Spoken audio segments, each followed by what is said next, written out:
Bonjour. Il y a Stéphania en Île-de-France qui m'avait posé pas mal de questions sur Salesforce et j'ai décidé d'enregistrer ma réponse parce que je pense que ça peut servir à tout le monde. Donc, notamment quand Stéphania me demande comment elle peut utiliser les objets campagne dans Salesforce pour gérer et piloter ses campagnes d'adhésion de début d'année. Donc, je vais vous montrer. Donc, c'est tout à fait possible d'utiliser les campagnes dans Salesforce pour les campagnes d'adhésion.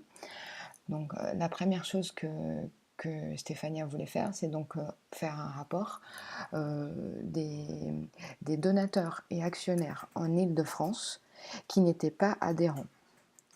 Et du coup, c'est la cible de son envoi d'appel à adhésion. Donc là, pour faire ce rapport, on va cliquer sur rapport. Donc les champs qui nous permettent de savoir si le contact dans Salesforce est un adhérent et un actionnaire ou un donateur, ils sont bien dans l'objet contact. Donc on va faire un rapport sur les contacts. On clique nouveau rapport. Ici dans la barre de recherche, on peut taper contact. Alors on va avoir toute une série. Je vous conseille d'aller choper oulala, ils sont pas là. Les contacts seuls. On n'arrive pas, bien sûr. Cliquez TDL2. Mais c'est quoi du coup Voilà, TDL2, ça marche. Contact seul. On fait créer. Et donc là, dans la première chose, là c'est la page de configuration d'un rapport. La première chose qu'on va faire, c'est changer ici. On ne va pas mettre que mes contacts, mais bien tous les contacts. Autrement, on n'aura que les contacts que la personne a créés. Donc là, vous voyez que je suis connectée en tant que Île-de-France. Si je laissais uniquement mes contacts, je verrai apparaître que les contacts que j'ai saisis, que j'ai créés dans Salesforce. Donc, on change pour tous les contacts. Et ici, on va aussi changer pour toutes les dates. Donc, on va mettre date des créations, toutes les dates. OK. Stéphania, elle veut qu'il y ait les contacts Île-de-France. Donc, elle va cliquer Terre de lien ici. Territoire Terre de lien. Donc, ça, c'est un filtre de rapport qu'on est allé choper ici et glisser dans la page de configuration de filtre. Le territoire Terre de lien égal. On va venir ici, on va chercher Île-de-France. OK. Et donc, Stéphania voulait les personnes qui n'étaient pas adhérents, donc les actionnaires et les donateurs. La façon la plus simple, c'est d'aller voir ceux qui ne sont pas adhérents, tout simplement. Donc, on tape AD ici, et je pense que le meilleur filtre, c'est de se dire que le champ adhérent depuis égale à 0. Donc, il n'est pas rempli. Donc, si le champ adhérent depuis n'est pas rempli, la personne n'est pas adhérente. OK. Donc, là, c'est comment le rapport va s'afficher. J'ai les noms des personnes. Je peux demander leur adresse aussi, adresse postale. On peut prendre l'adresse mail. On peut prendre toute une série de champs qui existent dans l'objet contact. Alors, là, ce qui va se passer, si on met juste le filtre adhérent depuis égal à 0, c'est qu'on peut avoir des contacts partenaires. C'est-à-dire que la seule chose qu'on exclut, c'est le fait que la personne n'est pas adhérente. Mais la personne, elle peut être un contact et ne pas non plus être actionnaire ou donateur. Elle peut être un technicien de conseil général. Donc la preuve, c'est que quand on exécute le rapport juste comme ça, on a bien des personnes physiques. Elle ne s'affiche pas là, mais elle doit être tout à la fin. Mais on a tout un tas de partenaires ou d'entreprises dans le rapport. Donc pour les éliminer, donc vous pouvez choisir de les garder si vous voulez envoyer votre relance d'adhésion à l'agence de l'eau. Mais si vous voulez les envoyer, on reclique dans personnaliser et on va aller dire que les contacts qu'on cherche sont des contacts qui viennent d'un compte personne physique. Hop, on clique et on exécute le rapport pour voir ce que ça donne. Et là, on voit bien qu'on n'a que des personnes physiques. Donc là, ce sont des personnes qui sont affectées à Terre de Liens Île-de-France et qui ne sont pas encore adhérentes. Moi, je pense que c'est pas mal pour envoyer une relance d'adhésion. Une fois qu'on a fait notre rapport, on peut l'enregistrer pour le garder toujours sous la main. Moi, je vous conseille d'enregistrer tous vos rapports que vous utilisez tout seul dans votre coin, dans le dossier Mes rapports personnels personnalisés. Chaque utilisateur a un dossier comme ça, c'est paramétré de base, et il n'y a que votre utilisateur qui peut trouver vos rapports. Vous cliquez le nom du rapport et vous enregistrez. Alors moi, je ne vais pas enregistrer parce que Stéphania ne trouvait pas son rapport, mais si on vient dans son... Là, je suis bien connectée en tant qu'Île-de-France.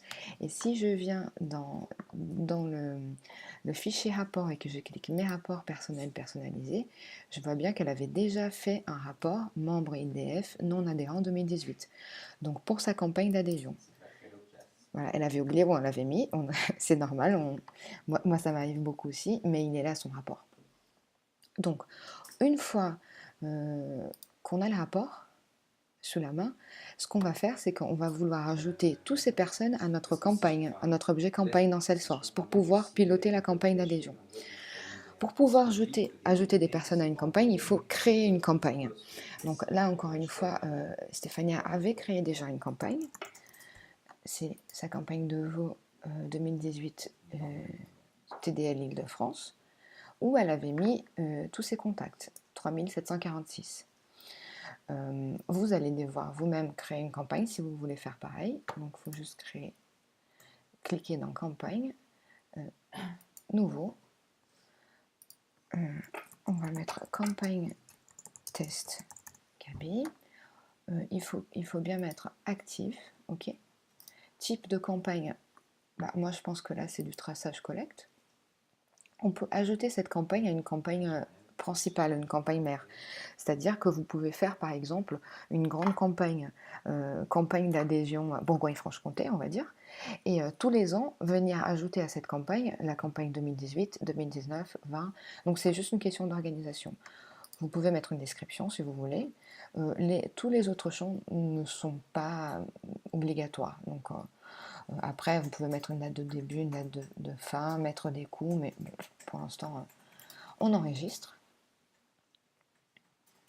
Et là, on a une campagne. Okay. La campagne, elle s'appelle campagne test Gabi. Alors, une fois la campagne créée, je vais aller dans mon rapport que j'ai déjà créé pour ajouter les personnes de ce rapport dans la campagne. Donc, allons voir, on va faire un test donc, avec la campagne, le rapport de Stéphania. Hop. Donc là, il y a tous les gens et je vais ajouter ces personnes à ma campagne campagne test Gabi. Si vous ne la trouvez pas immédiatement dans la barre, vous la cherchez par ici. Voilà. On met le statut envoyé, donc ça veut dire que vous allez envoyer les courriers à ces personnes. Donc normalement, quand vous allez regarder cette campagne, ça sera une fois que le courrier est envoyé. Et ce champ, je ne sais pas à quoi ça sert. Moi, je laisse comme ça, ne pas remplacer le statut du membre. On ajoute tous les gens à la campagne. Là, ça va mouliner parce que ça va ajouter pas mal de gens à cette campagne, 3000 et quelques. Bon, on va le laisser mouliner comme ça. On va ouvrir un autre onglet, parce que là, vous avez fait le nécessaire pour que les retours de la campagne d'adhésion puissent être tracés. Okay. Donc, vous avez envoyé les courriers, les vaux, etc. Et vous commencez à avoir des retours des bulletins d'adhésion avec les chèques. Donc, ce qui est important, et c'est là où je pense que Stéphania n'a pas fait complètement, c'est d'affecter les recettes d'adhésion que vous venez arriver à la campagne en question. Donc normalement, vous avez un bulletin qui est reconnaissable. S'il n'est pas reconnaissable, ce qu'on fait au national, c'est que on met des codes dans les bulletins et on appelle les campagnes du nom des codes. Par exemple, rapport annuel 2017 ou RA 2017 ou voilà, on met des petits codes dans les bulletins. Donc, quand votre bulletin est bien reconnaissable, vous allez commencer à saisir les adhésions qui commencent à arriver. Donc là, on clique sur l'accueil dans le module de saisie des adhésions. Saisir une adhésion. Et vous allez remplir tous les données et ne pas oublier de venir dans campagne et affecter, bon, soit à la campagne, moi je l'affecte à la campagne test, mais à n'importe quelle, enfin la campagne que vous créez. Si vous ne voyez pas afficher le nom de la campagne, comme d'hab, vous allez chercher dans la barre de recherche, quoi. Donc voilà, vous saisissez, à partir du moment où vous saisissez des campagnes, des recettes affectées à une campagne, vous allez les voir apparaître. Hop. Donc là, mes contacts, ils étaient... vous allez les voir apparaître ici. Donc là, c'est ma campagne test. Bon, finalement, je n'ai pas affecté, je suis allée vite. Donc là, tous les contacts qui ont été ajoutés et les recettes vont apparaître ici. Alors, je vais vous montrer l'exemple de la campagne d'Île-de-France.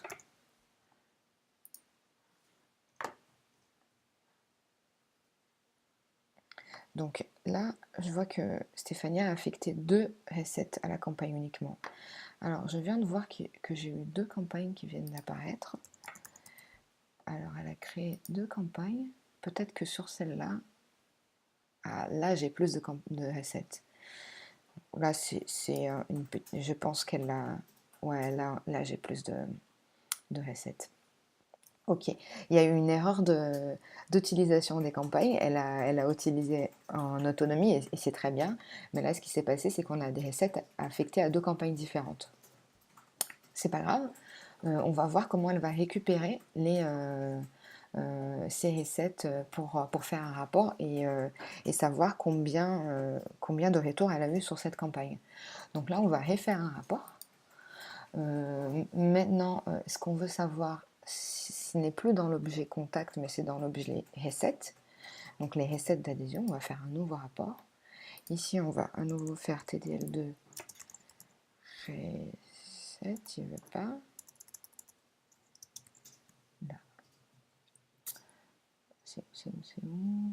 Là, TDL2 recettes. Il y a beaucoup de types de rapports. On va créer. On va bien vérifier qu'on a toutes les recettes, que le champ de date de création, on peut mettre aussi toutes les dates. Et on va se demander les recettes qui sont affectées. Donc soit on écrit affect ou on peut écrire campagne aussi. On va tomber sur le champ affecté à la campagne, nom de la campagne. Alors, normalement, on va demander les recettes qui sont affectées à une campagne qu'on a créée. Comment elle s'appelle la campagne? Donc, vous, TDL. Hop. Donc, on va le mettre là. Comme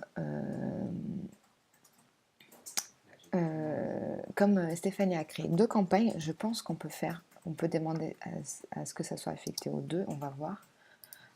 Si on met virgule et on met la 2e campagne, est-ce qu'il va venir nous chercher sur les 2?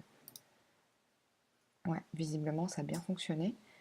Parce que si j'avais mis uniquement une campagne, on va dire, j'aurais eu que 2 recettes. Ouais, je crois.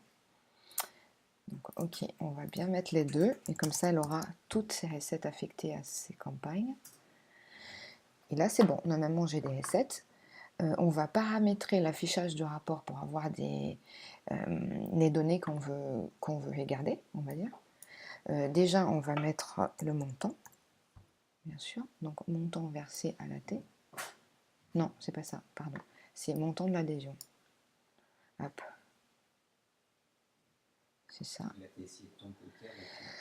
Qu'est-ce qu'on peut mettre de plus d'intéressant? Peut-être date de règlement. La date de règlement de la recette. Donc on voit bien que c'est en 2018 pendant la période de sa campagne. On peut mettre aussi le payeur, donc juste savoir le nom du payeur.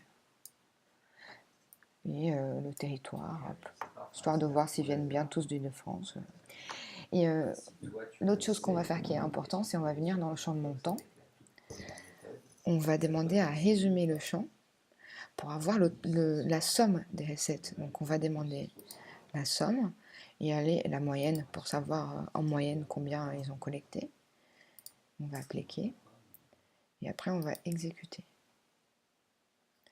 Donc là, on a la liste des recettes qui ont été affectées à la campagne que Stéphania a fait. Alors, si on veut réchanger, on réclique en personnalisé.